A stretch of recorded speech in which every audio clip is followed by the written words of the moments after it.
Welcome to Sfat. Welcome to the holy city of air. Welcome now to the time when we're able to make a tikkun, a fixing in the world, through the eyes and ears of the Hachamim, especially Reb Shimon Bar Yochai and the Rebbe and Rav and all the great Chachamim who have prepared these days for us, know that there'll be days of darkness, that we would need a tikkun for the whole world. What we're going to do is a very, very simple fixing, but it came down in a generation where all people can receive the same information at the same time. The tikkun is called, the fixing is called, the hamtakas ad dinim, the fixing of the dinim, of the judgment, in the shame, in the name of Elokim. Elokim, as we know, as it says in Bereshis bara Elokim et the Shemayim et the arts. In the beginning, Elokim created heaven and earth.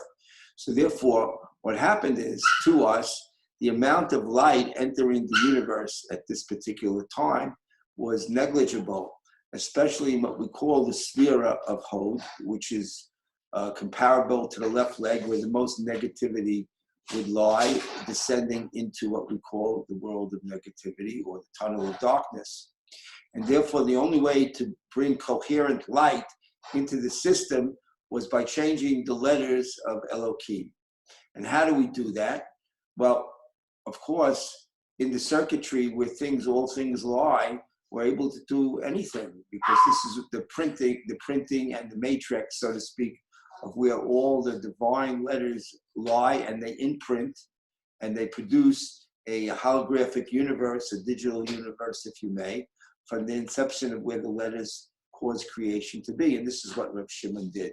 So therefore, right now, we're going to change the screen for you so you could see the four-step process that I wrote down for you from a sefer called Lemora V'Shemesh, and on Lag BaOmer, where he quotes Rav Shimon and how he did it. And basically, we're only taking his design. So here comes the four-step process in front of your eyes.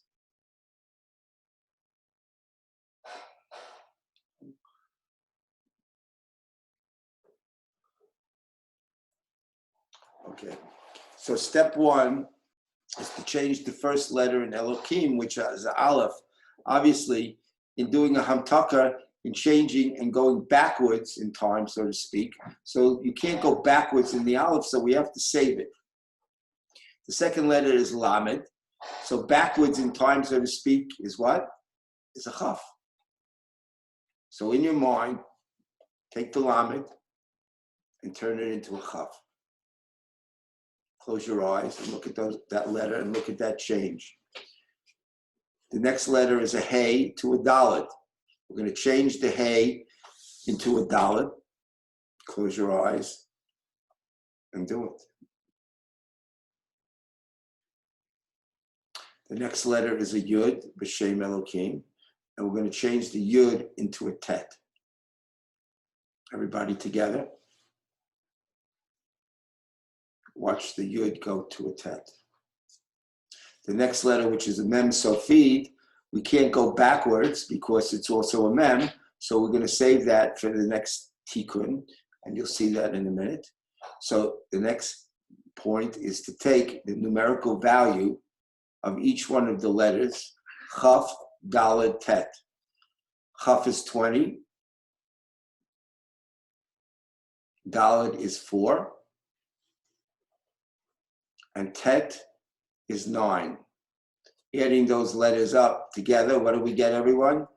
33, which is the name of the time zone of the counting of what we call the Omer, right? From the second night of Pesach to the Sphera, Hod, Shebahod, is the 33rd day of the Omer. Now, that wasn't an accident that happened that way. That was a specific divine decree on the exact location of where the problem is, bringing so-called coherent light into the universe.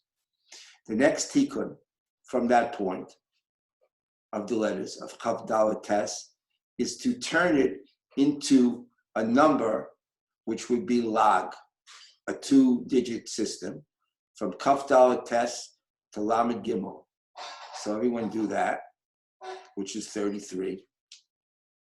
The next step is to reverse the letters and make the word practical, which is lag, and turn it into gal, which means waves, which now you're causing the stagnant universe, right, the separation, into a wave of energy that will move forward into integration and the sphere of facing each other with love and harmony, as in Purim.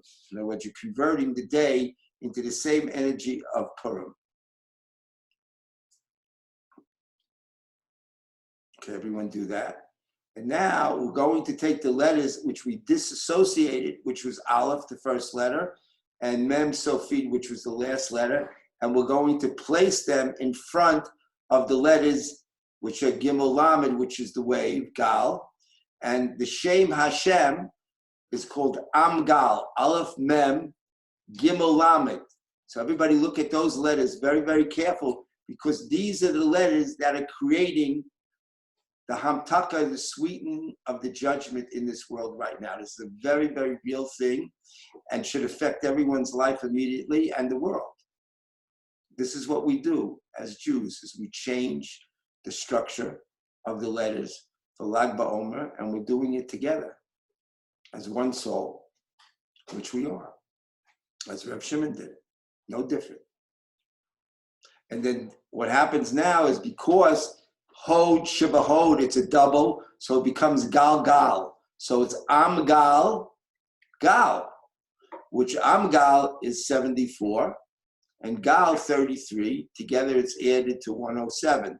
So in the pasuk where it says Gilad, which is the name of the Or in the Parsha where Lavan is having a relationship with Yaakov in the discussion of the universe, and what's what? He calls it Gilad. Gilad, which is Gal, Ad. Ad 74 and Gal 33, which is Amgal Gal, which is 107, which is the name of the pure light, 107 without the Kalim. Kalim is 100. So therefore now you've created the system in order to be causative and create the Tikkun and Lag BaOmer, which will be the same energy of Purim. So Mazel Tov, everyone, and enjoy. Hope to see you in the Holy Land for Lag BaOmer. Netz Hashem, but to celebrate it with a joyous occasion in the Hamtakas Adinim, B'Shem Elokim, in the sphere of Hod Shebahod, which is causing us to have Geula. Amen. Amen.